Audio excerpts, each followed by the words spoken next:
Whatever happens to me, I will give my life over and over again to save you and my daughter. Welcome back, fam. This next story will definitely make you question what true love is all about. What happens when a feared Korean mafia boss falls in love with the woman he was supposed to eliminate? This is currently the most touching and emotional story you would ever come across. Stick with us on this one, and you will get to see the price a powerful Korean mafia boss paid to save those he was supposed to eliminate. Let's dive into it. The rain hammered against the hospital windows like bullets, each drop a countdown to something inevitable. Inside room 347, Kang Min-Jae lay on the narrow bed, his breathing shallow, his hand wrapped around his wife's trembling fingers. The fluorescent lights flickered above them, casting shadows that danced across his pale face. His daughter, barely 5 years old, slept curled against her mother's side, unaware that these were the final moments of the only life she had ever known. Min-Jae's grip tightened. His lips moved, forming words that came out barely above a whisper. "I will give my life to protect you, and my daughter." Aisha Monroe looked at her husband with eyes that held confusion and fear. "What are you talking about?" "You're going to be fine," the doctor said. The doctors lied. His voice was calm, almost peaceful. "I asked them to." Outside the hospital, 3 black sedans pulled into the parking lot, their headlights cutting through the rain like predator eyes in the darkness. Men in dark coats emerged, their hands hidden inside their jackets. They moved with purpose, with certainty, with the kind of confidence that came from knowing their target had nowhere to run. Min-Jae smiled then, a strange expression for a dying man. It was not the smile of someone afraid. It was the smile of someone who had planned every detail of this moment, who had orchestrated his own end with the same precision he had once used to build an empire of fear. What no one knew, he whispered, was that my death had already been decided. Not by them, by me. What happened in that hospital room would echo across 2 continents and shatter an underworld that had stood for decades. But to understand why a man like Kang Min-Jae chose death over survival, why a monster became a martyr, we must go back to the beginning. Back to when he was not a husband or a father, but something else entirely. Back to when he was the dragon. The woman standing in the hospital corridor, clutching her daughter, watching doctors rush past, had no idea who her husband truly was. She knew him as Min-Jae Kang, a quiet businessman who dealt in international exports. A man who traveled frequently, but always came home. A man who loved her with an intensity that sometimes frightened her because it felt too big, too desperate, like he was trying to fit a lifetime of love into borrowed time. She did not know that the man she married had killed his first person at 17. She did not know that in another life, in another country, his name was spoken in whispers by men who feared the very sound of it. She did not know that the wedding ring he placed on her finger had been purchased with blood money, or that the house they lived in had been secured through violence. She knew none of these things because Min-Jae had built a wall between his past and his present, a wall made of lies and carefully constructed fiction. But walls, no matter how strong, eventually crumble. And tonight, in the rain, in this hospital that smelled of antiseptic and death, the wall was about to collapse. Aisha pressed her face against the small window of the hospital room door. Her husband's eyes were closed now. The heart monitor beeped steadily, but she knew something was wrong. Not with his body, with everything else. The way he had looked at her, the things he had said, the strange peace in his expression. "Mommy?" Hana stirred against her side, her small voice thick with sleep. "Is Daddy sick?" "Yes, baby. But he's going to be okay." The lie tasted bitter. Aisha did not know why she was lying, only that some instinct told her to shield her daughter from whatever was coming. That same instinct made her look down the corridor, toward the elevator, where she saw 3 men stepping out. Men who did not look like visitors. Men who moved like soldiers. Her breath caught. One of them looked directly at her. For a moment, their eyes met. Then he smiled, and it was the coldest thing she had ever seen. Aisha grabbed Hana and ran. 23 years earlier, in the port city of Busan, A teenage boy named Kang Min-Jae stood in an alley with blood on his knuckles and fear in his heart. The man at his feet was not dead, but he was close. Close enough that Min-Jae could see the light fading from his eyes, could hear the wet rattle in his chest. "Finish it," said the voice behind him. Min-Jae turned to see his uncle, a man named Kang Dae-young, leaning against the alley wall with a cigarette dangling from his lips. Dae-young was not a tall man, but he carried himself like a king.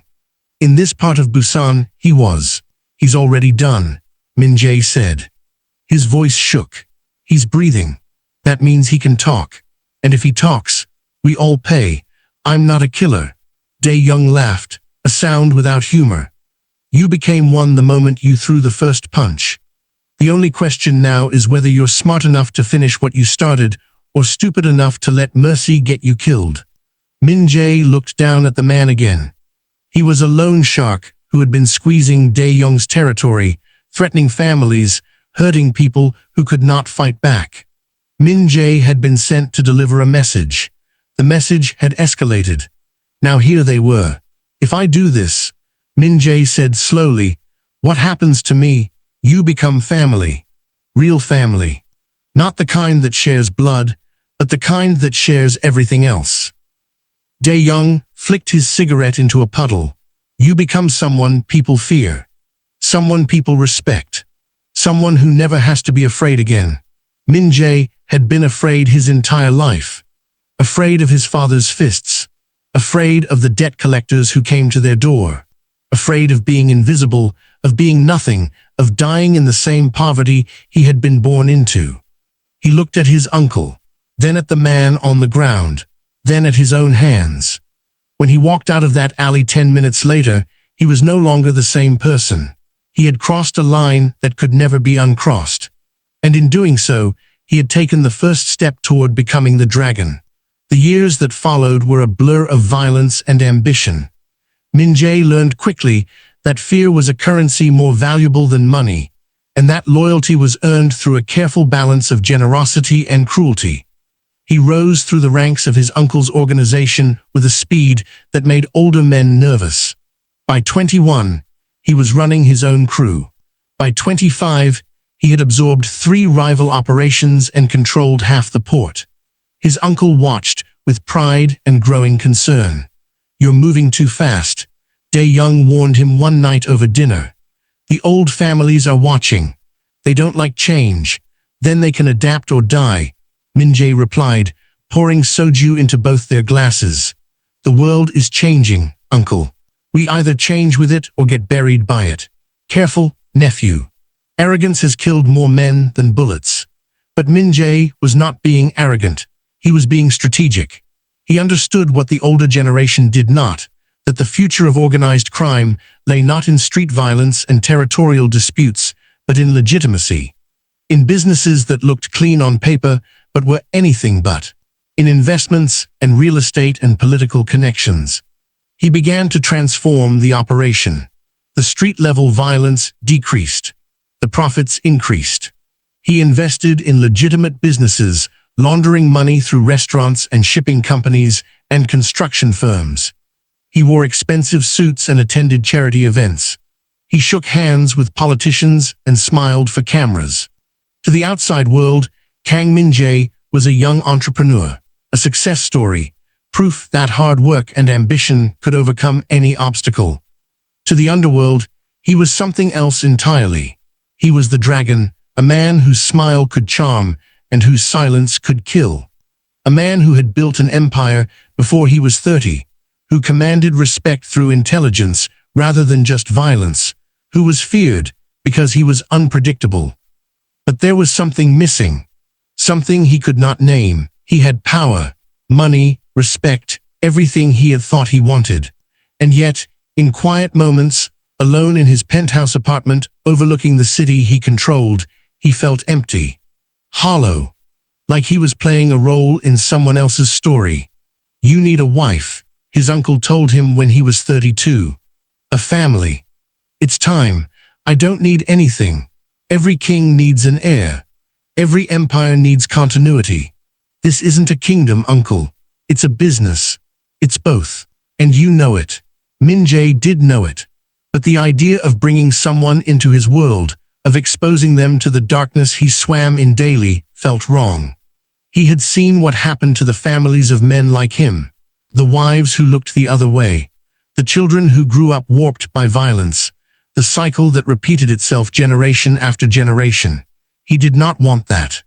Did not want to pass on his poison to another human being. So he remained alone, untouchable, isolated at the top of a mountain he had built from corpses and lies. Until the night he met her. The conference was in Seoul, a gathering of international business leaders discussing trade opportunities in East Asia. Min-Jae attended because several of his legitimate businesses required his presence, and because these events were useful for making connections. He wore a charcoal suit and a practiced smile, playing the part of the successful entrepreneur. He was standing by the bar, nursing a whiskey he did not want, when he saw her. She was tall, with dark skin that seemed to glow under the conference lights, and she was laughing at something someone had said with a naturalness that made everyone around her smile too. She wore a blue dress that was professional but not cold, and when she turned, her eyes swept across the room and landed on him. For a moment, they simply looked at each other. Then she walked over. "You look as thrilled to be here as I feel," she said in English, her voice carrying a warm American accent. Min-Jae blinked, caught off guard. People did not usually approach him so directly. Is it that obvious? Only to someone else who's dying of boredom. She extended her hand. "Aisha Monroe. I work for a consulting firm out of Los Angeles. And you are?" "Min-Jae Kang." He shook her hand, noting the firmness of her grip. "Import-export business." "Ah, the mysterious import-export business. Does anyone actually know what that means, or is it just what people say when they don't want to explain?" He laughed, despite himself. "A little of both." She smiled, and it was genuine, not the practiced corporate smile he saw everywhere else. "Well, Mr. Kang, since we're both clearly looking for an escape route, would you like to get out of here? I saw a coffee shop down the street that looked significantly less soul-crushing than this event." Min-Jae knew he should say no. Knew that getting close to anyone was dangerous. Knew that his life had no room for spontaneity or connection or anything that resembled normalcy. But he heard himself say, "Yes, I would like that." They left the conference together, walking into the cool Seoul night. And in doing so, Min-Jae took the first step toward destroying everything he had built. The coffee shop was small and warm, tucked between two larger buildings like a secret. They sat by the window and talked for hours, about everything and nothing. She told him about growing up in Los Angeles, about her family, about her dreams of traveling the world and understanding how different cultures did business. He told her carefully edited versions of his life, stories that were true in their emotional core, but false in their details. "So what made you get into import-export?" she asked, cradling her second coffee. "Family business," he lied smoothly. "My uncle started it. I took over when he retired. Do you enjoy it?" The question caught him off guard. No one had ever asked him that before. "I'm good at it." "That's not what I asked." He looked at her, at the intelligence in her eyes, and knew that she had already sensed something beneath his surface.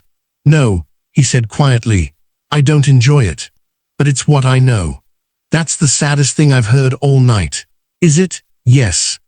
Because life is too short to spend it doing something that doesn't make you happy, even if you're good at it. Even if it's all you know." Min-Jae smiled, but it felt fragile. "You sound like an idealist. I sound like someone who believes we get one life and we shouldn't waste it. Does that make me an idealist or just sane?" "Maybe both." She laughed, and the sound made something inside his chest loosen, something he had not realized was clenched tight. They met again the next night. And the night after that. The conference ended, but Aisha extended her stay in Seoul, citing project work that needed her attention. Min-Jae rearranged his schedule, delegating responsibilities to lieutenants, ignoring urgent calls, doing things he had never done before. They walked through markets and parks. They ate street food and argued about movies. They sat in silence, and it felt comfortable, natural, like they had known each other for years rather than days. "I have to go back to LA soon," she told him one evening as they stood on a bridge overlooking the Han River. "My visa is running out." Min-Jae felt something cold settle in his stomach. "When?" "3 days." He nodded, not trusting himself to speak. "I don't want to go," she continued, her eyes still on the water. "Which is insane because I've only known you a week. But I feel like I've been looking for something my whole life, and I didn't know what it was until I met you." Min-Jae turned to her. In the fading light, she looked unreal, like something from a dream. "I'm not who you think I am. I don't think you're anyone. I'm just getting to know who you actually are. What if who I actually am is not someone you want to know?" She looked at him then, really looked at him, and he felt exposed in a way he had never experienced. Everyone has things they're ashamed of, Min-Jae. Everyone has parts of their past they wish they could change. That doesn't make you a bad person. It makes you human. "But I'm not human," he wanted to say. "I'm a monster wearing a human mask. I've killed people. I've destroyed families. I've built my entire life on suffering and fear. You don't know me. You know the character I'm playing." Instead, he kissed her. And she kissed him back. 3 days later, Aisha Monroe left Seoul. But she left with a promise that they would see each other again. That this was not the end, but the beginning. Min-Jae returned to his empire, to his organization, to his role as the dragon. But something had changed. Something fundamental. For the first time in his life, he had experienced what it felt like to be seen, not as a threat or a tool or a symbol, but as a person. Just a person. And he wanted more of it. Over the following months, they maintained a long-distance relationship. Video calls and text messages and occasional visits when their schedules aligned. Aisha came to Seoul twice more. Min-Jae flew to Los Angeles 3 times, always under the cover of business meetings. His organization noticed the change in him. He was distracted, softer, less focused on expansion and more focused on consolidation. Some saw it as weakness. Others saw it as evolution. His uncle saw it as a problem. "Who is she?" Dae-young asked one night, cornering Min-Jae in his office. "No one you need to worry about. Everything you do is something I need to worry about. You're the face of this organization. Your choices affect everyone. My personal life is my own. You don't have a personal life. None of us do. That's the price we paid." Min-Jae stood, his patience finally breaking. "Then maybe I'm tired of paying it." The words hung in the air like a grenade with the pin pulled. Dae-young's expression hardened. "Be very careful what you say next, nephew, or what? You'll have me killed. After everything I've built for this family, after everything I've done, no one is irreplaceable. Not even you. Then replace me." Dae-young blinked, stunned. "You're not serious." "I've never been more serious about anything in my life. I'm done, uncle. I want out. Out." Dae-young laughed, but it was a bitter sound. "There is no out. You know this. You've always known this. We don't retire. We don't walk away. We die in this life, or we die trying to leave it. Then I'll die trying. And what about her? This woman who has you acting like a lovesick fool? What happens to her when our enemies realize you've gone soft? When they decide the best way to hurt you is through her?" The question hit like a physical blow. Min-Jae had been so focused on what he wanted, on the possibility of a different life, that he had not fully considered what that life would cost. Not just to him, but to Aisha. To anyone close to him. "I'll protect her," he said, but the words sounded weak, even to his own ears. You can't protect her from a bullet you don't see coming. You can't protect her from the consequences of who you are. Dae-young softened slightly. "I'm not saying this to be cruel. I'm saying it because I care about you, because you're like a son to me. But love is a luxury we cannot afford. It makes us vulnerable. And in our world, vulnerability is death." Min-Jae sat back down, the weight of reality crushing his brief moment of hope. "So what are you saying? That I should end it?" I'm saying you need to choose. Her or us. The life you want or the life you have. Because you cannot have both. That night, Min-Jae called Aisha. It was early morning in Los Angeles, and her voice was thick with sleep when she answered. Hey, everything okay? I need to tell you something, he said. Min-Jae, you're scaring me. Good. You should be scared. Because I'm not who I told you I was. He told her everything. Not in detail, not with specifics that could endanger her, but enough. Enough for her to understand that the man she had fallen in love with was also a man who had blood on his hands. That his import-export business was a front. That he was part of an organization that operated outside the law. That being with him meant putting herself in danger. The silence on the other end of the line stretched for an eternity. Then she spoke, her voice steady. Why are you telling me this now? Because you deserve to know the truth. Because I can't keep lying to you. And because I'm giving you a chance to walk away before this goes any further. Do you love me? The question surprised him. Yes. Do you want to change? To leave that life? Yes. Then we'll figure it out together. Aisha, you don't understand what you're. I understand perfectly. You think I haven't noticed the way you look over your shoulder? The way you tense up when your phone rings? The way you never talk about your work in any real detail? I'm not stupid, Min-Jae. I knew there was something you weren't telling me. I just didn't know what. And you're okay with this? No. I'm not okay with it. But I'm also not going to walk away from someone I love because they made mistakes. Everyone has a past. What matters is what you do with your future. Min-Jae closed his eyes, feeling something break open inside his chest. I don't deserve you. Probably not. But you've got me anyway. So now the question is, what are we going to do about it? What they did was get married. Not in Korea, where his life was too complicated, too dangerous. And not in Los Angeles, where her family would ask too many questions. They flew to Hawaii and had a small ceremony on a beach at sunset, with only a handful of witnesses who were paid to be there and forget what they saw. Aisha wore a simple white dress. Min-Jae wore a suit without a tie. They exchanged vows they had written themselves. Promises about honesty and growth and building something better than what they had come from. When the officiant pronounced them married, Min-Jae kissed his wife and felt, for the first time in his life, like he was exactly where he was supposed to be. The happiness lasted 3 weeks.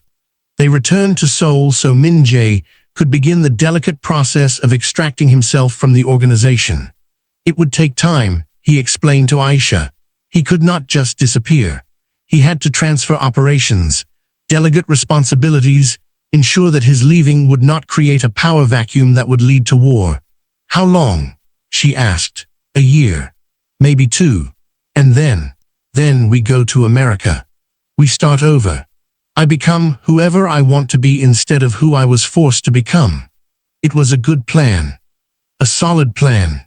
It might have even worked, if not for the fact that the underworld does not allow people to simply walk away. The first sign of trouble came in the form of a burned-down warehouse. One of Min-Jae's primary smuggling operations destroyed overnight. No casualties, but a clear message. Someone was not happy. The second sign was more direct. A lieutenant named Park Jin-ho, who had served under Min-Jae for 6 years, was found dead in his apartment. Single gunshot to the head. Execution style.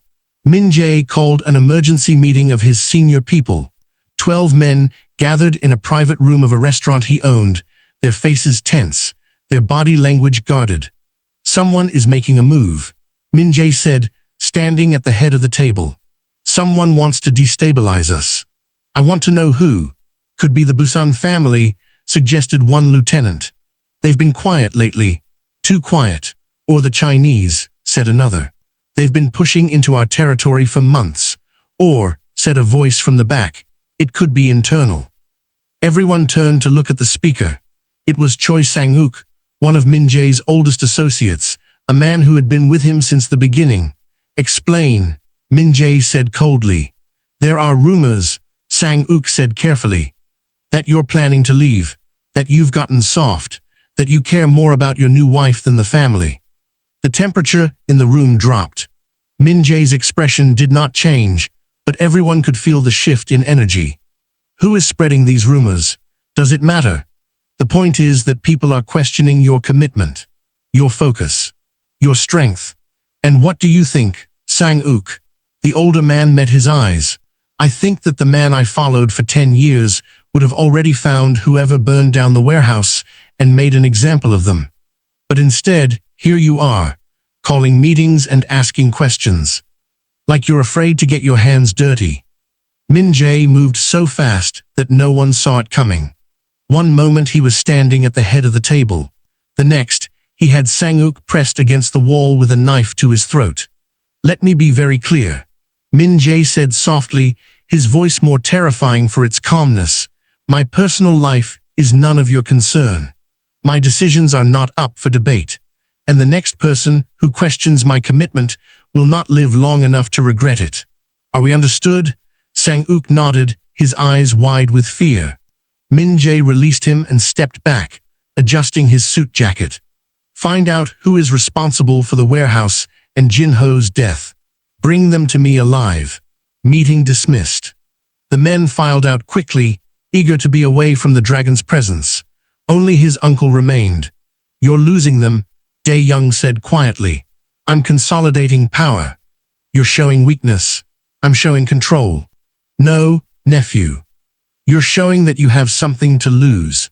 And in our world, that is the same as weakness. Min-Jae turned to face his uncle.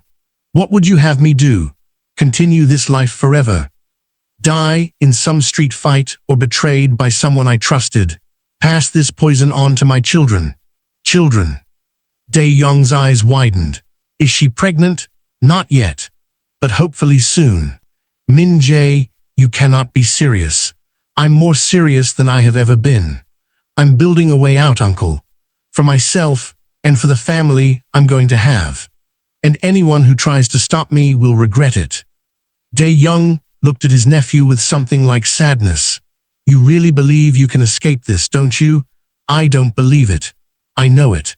Then you're a fool. And I'm sorry for what's coming. 3 months later, Aisha discovered she was pregnant. Min-Jae received the news while in a meeting with a Chinese syndicate representative. He excused himself, went to the bathroom, and allowed himself 30 seconds of pure, unfiltered joy. Then he washed his face, composed himself, and returned to the meeting with his mask firmly in place. That night, he held Aisha in their apartment and let himself imagine a future that felt real for the first time. A daughter. Or a son. Someone who would grow up away from this world, away from the violence and corruption that had defined his life. Someone clean. Someone innocent. Someone who would never have to know what their father had been. We need to leave Seoul, he told Aisha. Soon. How soon? Within the year. I'm selling off my interests, transferring operations. By the time the baby comes, we'll be in America. And your uncle, your associates, they'll understand. Or they won't. Either way, I'm done. He meant it. Over the following months, Min-Jae systematically dismantled his criminal empire. He sold territories to neutral parties. He transferred businesses to trusted lieutenants. He paid off debts and settled old grudges. He moved money into offshore accounts under shell corporations that could not be traced back to him. He was meticulous, careful, strategic.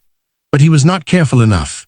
The betrayal came from exactly where his uncle had warned it would, from someone close, someone trusted, someone who had been with him for years and who felt entitled to something more than a peaceful retirement.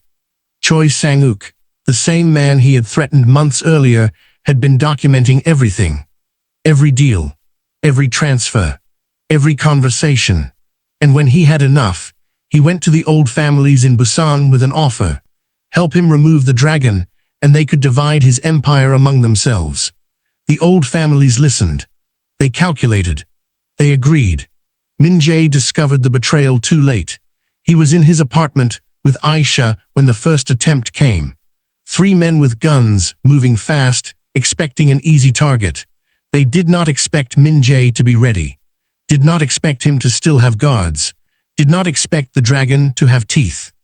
The firefight lasted less than 3 minutes.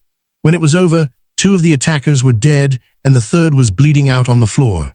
Min-Jae stood over him, his gun still raised, his heart pounding. "Who sent you?" The man laughed, blood bubbling from his lips. "You're already dead. You just don't know it yet."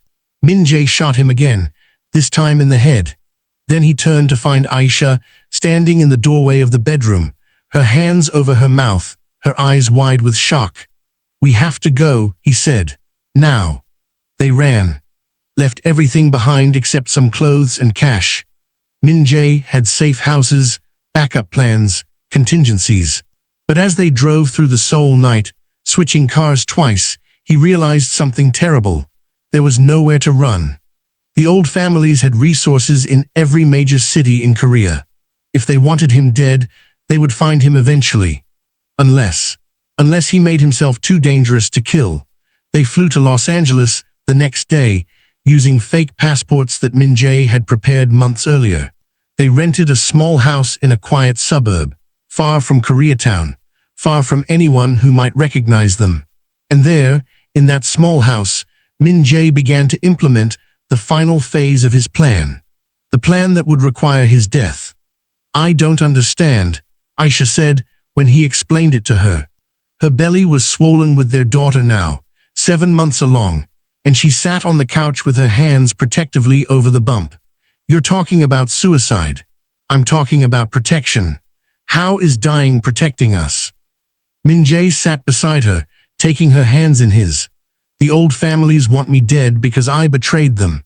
But more than that, they want me silenced.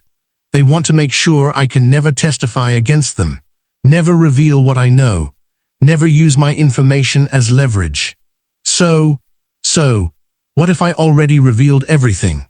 What if, when I die, all of my knowledge becomes public? Names, crimes, bank accounts, locations, everything. If I'm dead, they can't torture it out of me. They can't negotiate for my silence. The information just releases. You're talking about a dead man's switch." "Exactly.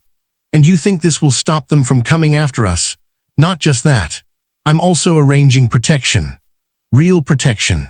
I have contacts in American intelligence agencies, people who owe me favors, people who would benefit from taking down a Korean criminal organization. I'm trading my information for witness protection for you and our daughter. Without you. Without me." Aisha's eyes filled with tears. "No. There has to be another way. There isn't. I've run every scenario. This is the only one where you and our daughter survive. Where you get to live normal lives. Where she never has to know what her father was. She'll never know her father at all. Better that than growing up in hiding, always afraid, always looking over her shoulder." Min-Jae's voice broke. "I've done terrible things, Aisha. Things I can never take back. Things I can never make right. But I can do this one thing. I can give you and our daughter a future. Even if it costs me mine. I don't want a future without you. I know. But you're going to have one anyway." The next months were the happiest and saddest of Min-Jae's life. His daughter Hana was born on a rainy Tuesday morning in March.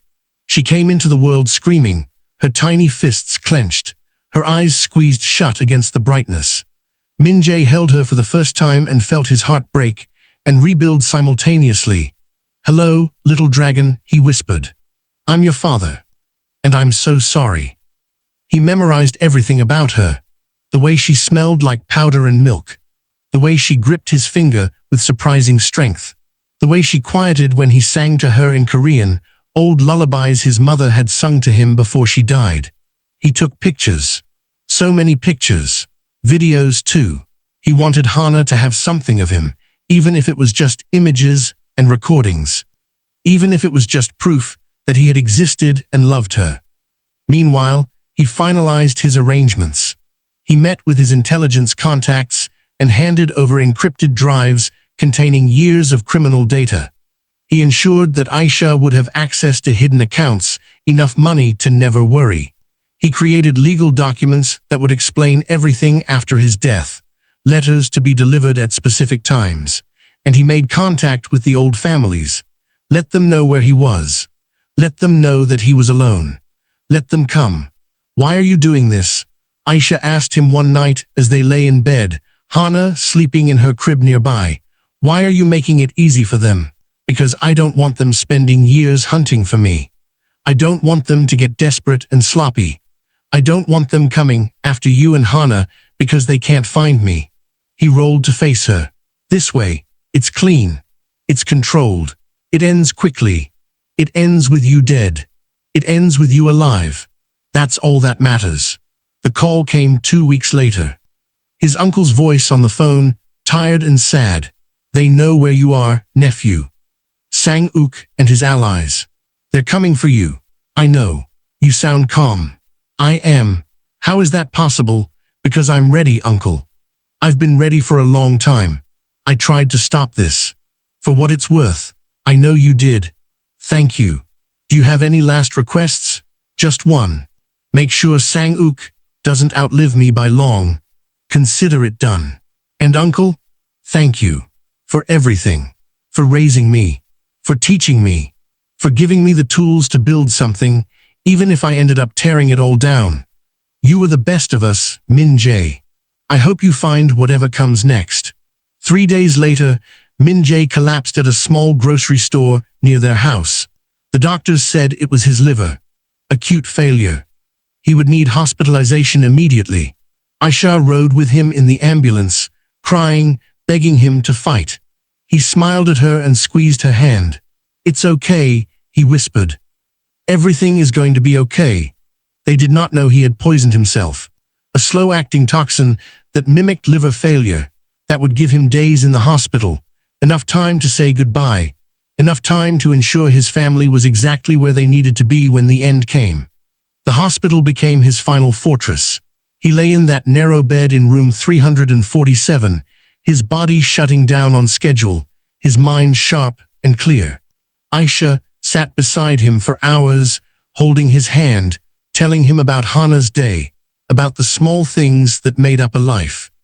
He listened and memorized every word, storing them away like treasures. On the third night, he heard it. The elevator chimed down the hall. Footsteps. Multiple sets. Moving with purpose. He looked at Aisha. Take Hana. Go to the nurse's station.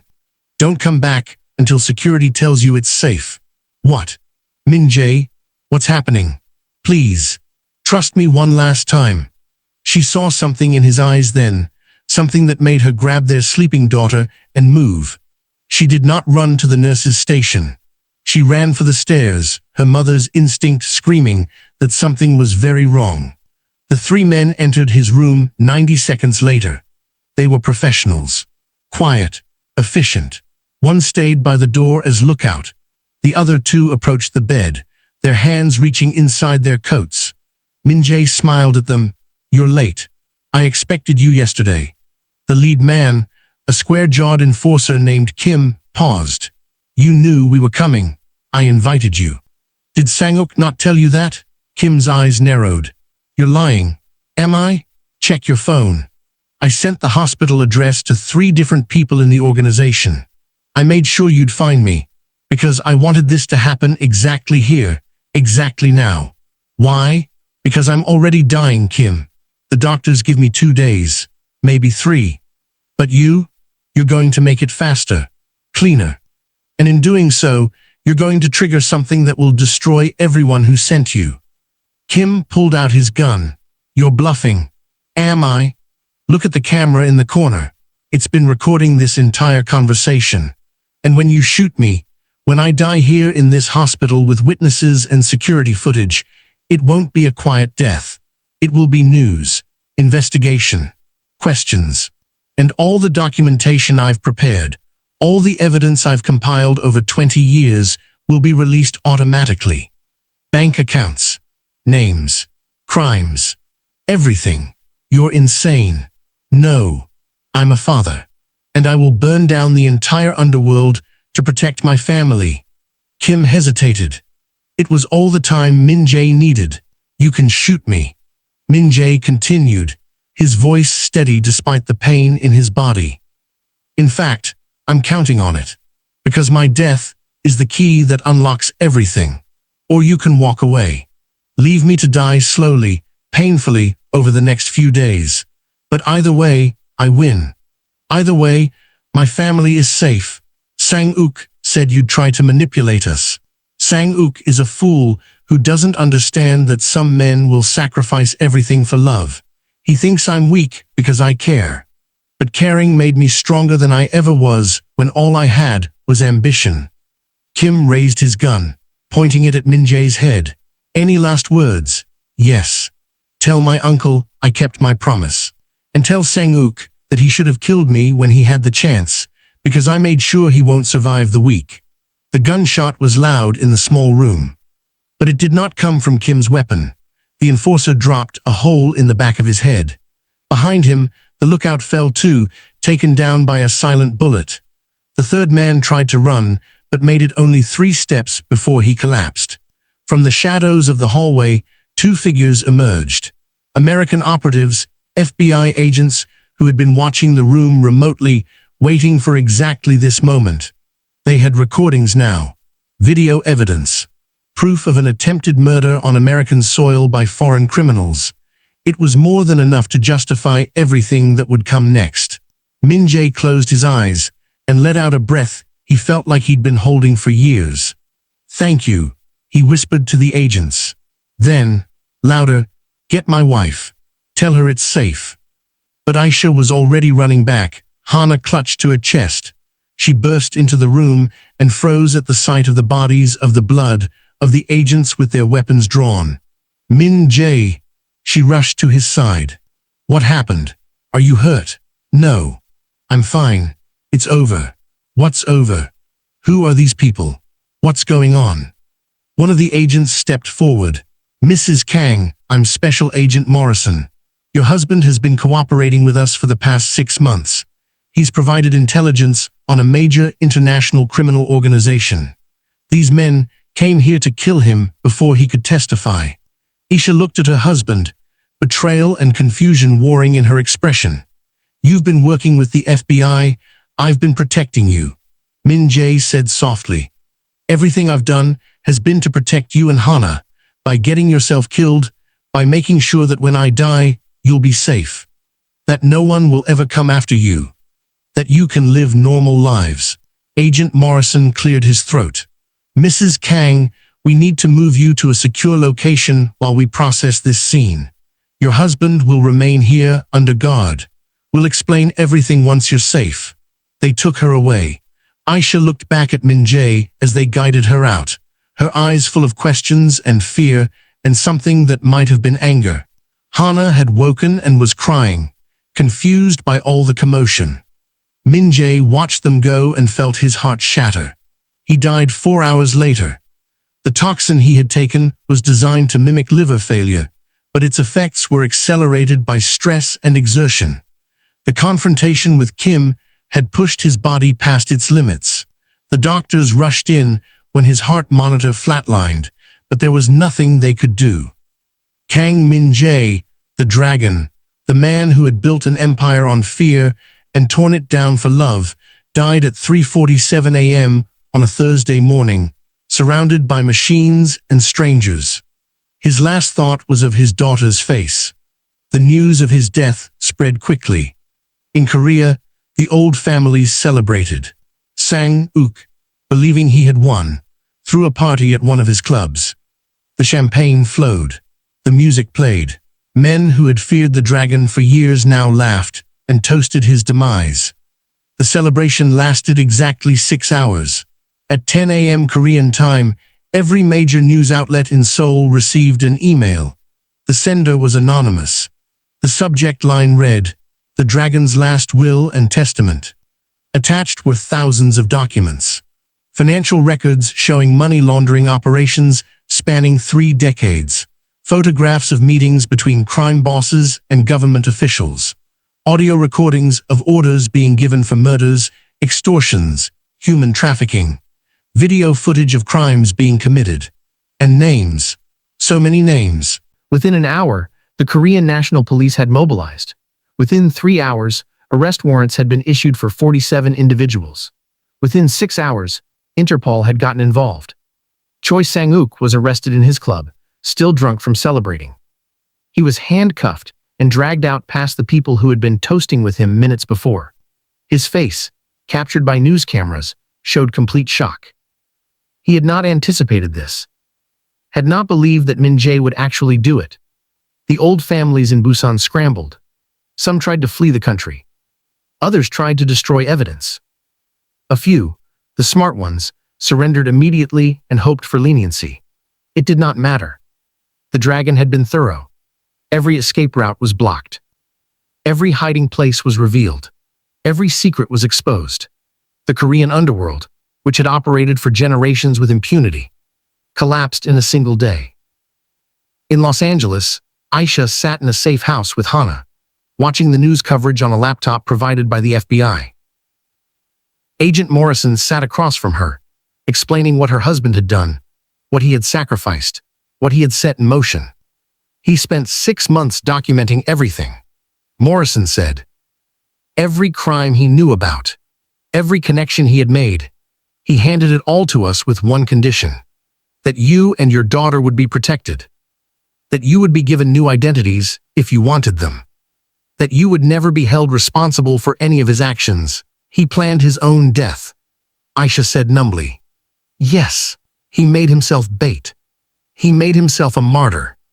Those men who came to the hospital, they were supposed to kill him.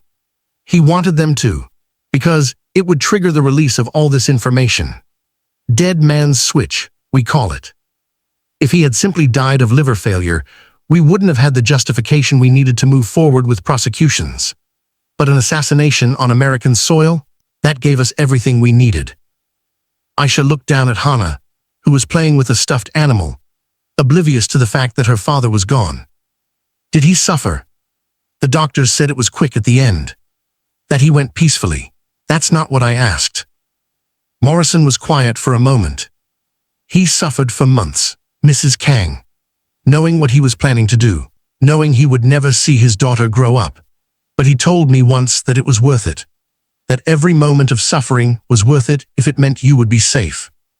Aisha's hands trembled. I want to see him. We can arrange that. But first, we need to know what you want to do. Do you want new identities? We can make you disappear. Give you completely clean backgrounds. No one would ever connect you to Kang Min-Jae. No. Aisha's voice was firm. No. He died so we could be free. Hiding feels like a different kind of prison. Then what do you want? I want to go home. To LA. I want to raise my daughter in the house we chose together. I want her to grow up normal. And I want you to make sure that no one from his past ever finds us. We can do that. The funeral was small. Just Aisha, a few of her family members who had flown in from the States, and Agent Morrison. The Korean community in Los Angeles had heard about Min-Jae's death, but they did not attend. Some out of fear. Some out of respect. Some because they understood that this was a private goodbye. They buried him in a cemetery overlooking the Pacific Ocean. Aisha chose the spot because Min-Jae had once told her he loved the sound of waves. She stood by his grave holding Hana, who kept asking when Daddy was coming home. He's not coming home, baby, Aisha whispered, her tears falling onto her daughter's hair. But he's always going to be with us. Always. 3 days after the funeral, a courier delivered a package to her house. Inside was a letter, sealed in an envelope that bore her name in Min-Jae's handwriting. She waited until Hana was asleep before opening it. My dearest Aisha, if you are reading this, then I am gone. And if I am gone, then you are safe. That is all I ever wanted. All I ever needed. I know you must be angry with me. I know you must feel betrayed by my deception, by my plans, by the fact that I orchestrated my own death without giving you a choice in the matter. I am sorry for that. But I am not sorry for the result. You asked me once why I did not just walk away. Why I could not simply disappear and start over. The truth is that men like me do not get to start over. We carry our pasts with us like chains, and those chains eventually drag us down.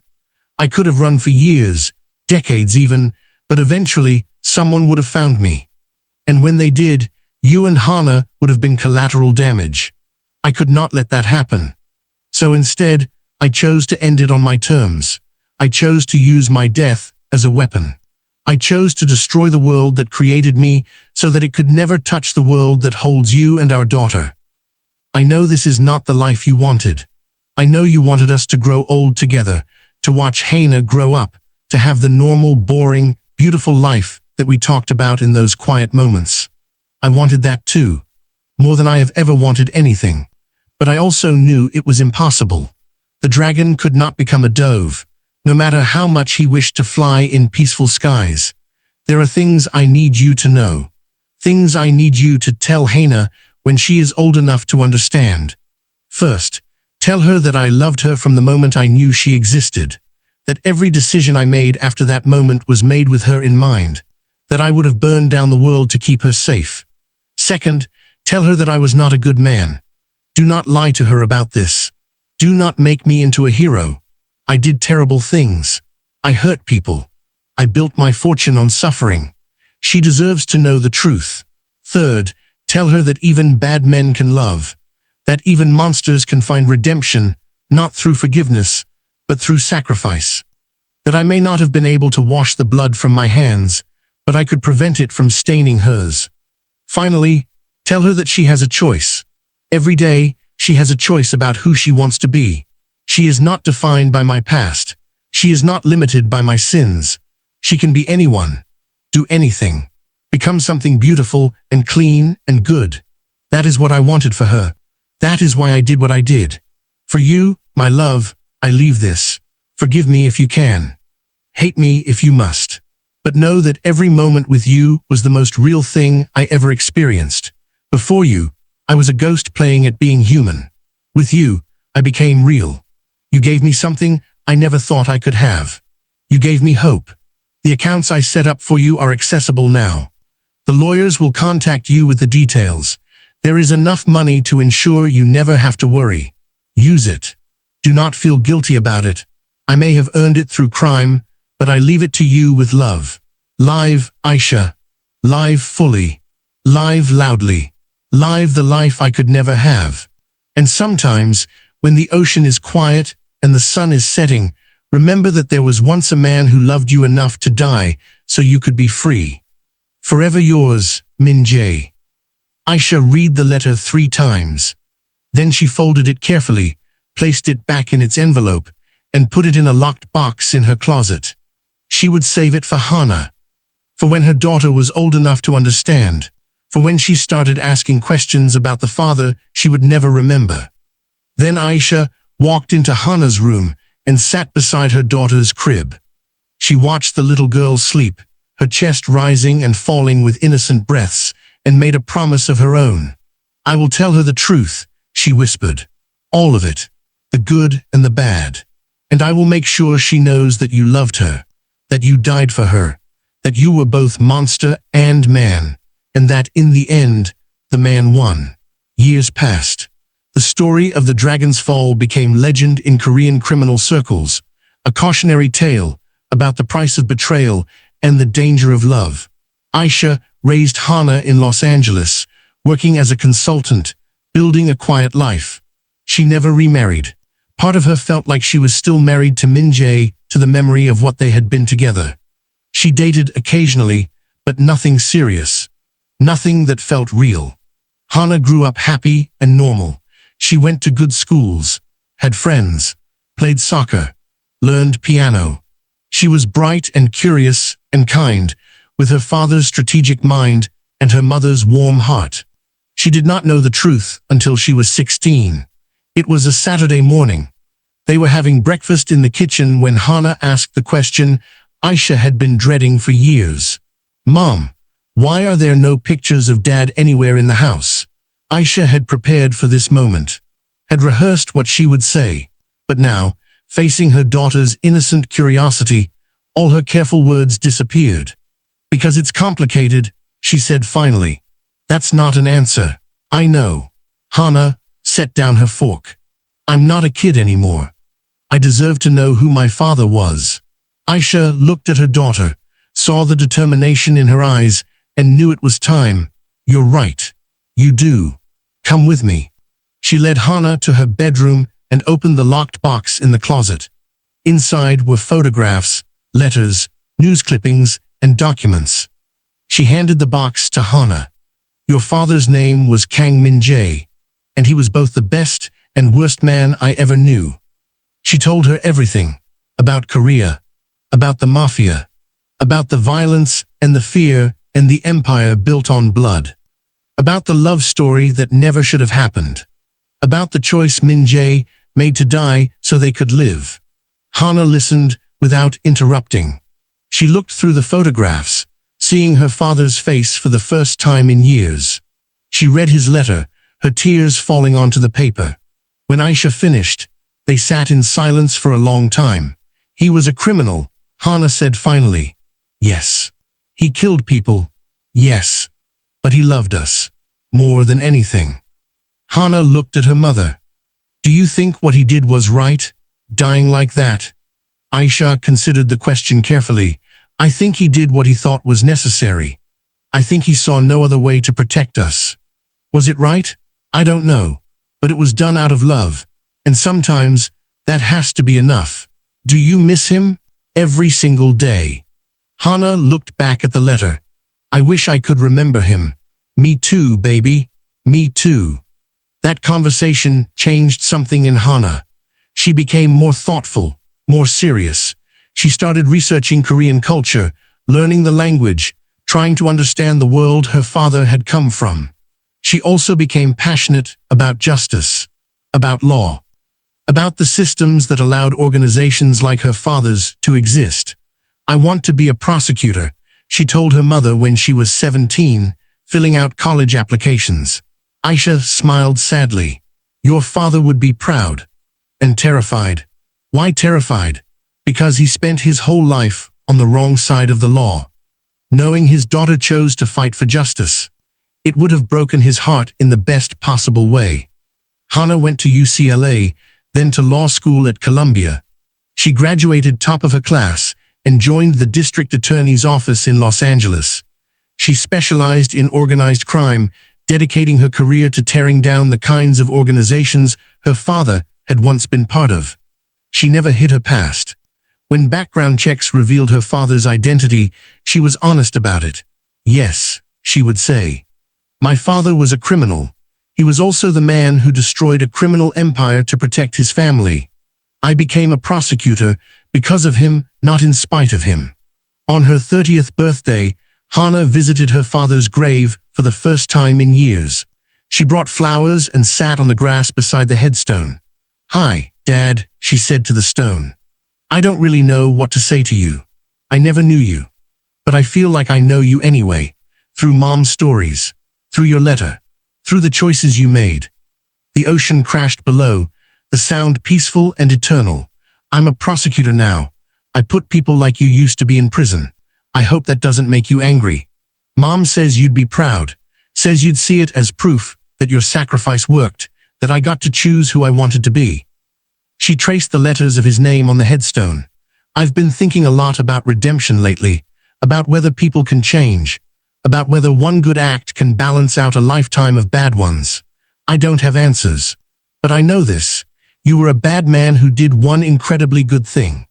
You gave me a life free from your sins. You gave me a choice. Tears slid down her cheeks. I wish I could have known you. The real you. Not the criminal or the sacrifice, but just the man. The person Mom fell in love with. The father who sang lullabies in Korean. The human being underneath all the violence. She stood brushing grass from her pants. But I guess this is enough. Knowing that you loved me. That you died for me. That somewhere in all that darkness, there was enough light to make a choice that mattered. She placed the flowers on the grave. Thank you, Dad. For everything. For the life you gave me. For the freedom you bought with your blood. I promise I won't waste it.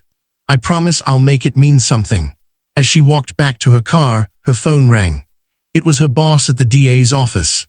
Hana, we just got a break in the Kim syndicate case. Major witness came forward. We might actually be able to take them down.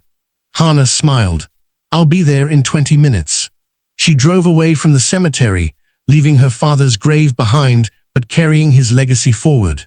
Not the legacy of violence and crime, but the legacy of love and sacrifice. The legacy of a man who had been willing to destroy himself to build something better. 15 years later, Aisha sat in her living room, now in her 60s, watching the news. Her granddaughter, Min-Jae's namesake, played on the floor at her feet. Hana had married a good man, a defense attorney who shared her passion for justice. They had 2 children and a life full of love and laughter.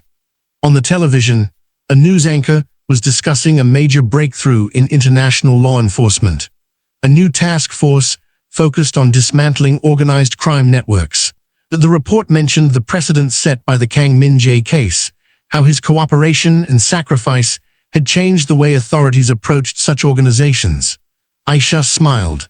Even now, all these years later, Min-Jae's actions were still creating ripples. Her granddaughter looked up. "Grammy, who's Kang Min-Jae?" Aisha picked up the little girl and held her close. "He was your great-grandfather. He was a complicated man who did complicated things. But he loved his family very much." "Did you know him?" "Yes, sweetie. I knew him." "What was he like?" Aisha thought about the question, about all the things she could say, about the truth and the lies and the complicated reality that existed between them. "He was dangerous," she said finally, "but he loved us enough to make himself disappear." That night, after everyone had gone home, Aisha took out Min-Jae's letter one last time. She had read it hundreds of times over the years, but tonight felt different. Tonight felt like an ending, like closure. She read his words again, his promise, his apology, his love. And she whispered to the empty room, "You did it. Everything you wanted. Hana is free. She's successful. She's happy. She has a family. She never had to live in your shadow. You won, Min-Jae. You actually won." She folded the letter and placed it back in its envelope. Then she did something she had never done before. She took the letter, along with the box of photographs and documents, and drove to Hana's house. Hana answered the door in pajamas, surprised. "Mom, it's late. Is everything okay?" "Everything's fine. I wanted to give you something." She handed over the box. "These are your father's things. Everything I've been keeping. I think it's time they belonged to you." Hana took the box, understanding the significance. "Are you sure?" "I'm sure. I've been holding onto them for you, for when you were ready. And I think you're ready now." They sat together in Hana's kitchen, going through the contents. Hana showed her own daughter pictures of her grandfather, told her age-appropriate versions of the story, created a narrative that was honest but not overwhelming. As Aisha watched her daughter and granddaughter together, she felt Min-Jae's presence. Not literally, but in the way his choices had shaped everything that came after. In the safety of this home, in the freedom of these lives, in the love that filled this room. "He's still protecting us," Hana said softly, reading her mother's thoughts. "Even now." "Yes," Aisha agreed. "He is." Before you go, if this story moved you, if it made you feel something, hit that subscribe button. Stories like this take time to craft, and your support means we can keep bringing you powerful narratives that explore the complexity of love, sacrifice, and redemption. Drop a comment below telling us what you thought about Min-Jae's choice. Was it heroic or tragic? Could he have found another way? And don't forget to like this video and share it with someone who appreciates deep, emotional storytelling. The promise, written in blood, was not just Min-Jae's vow to protect his family.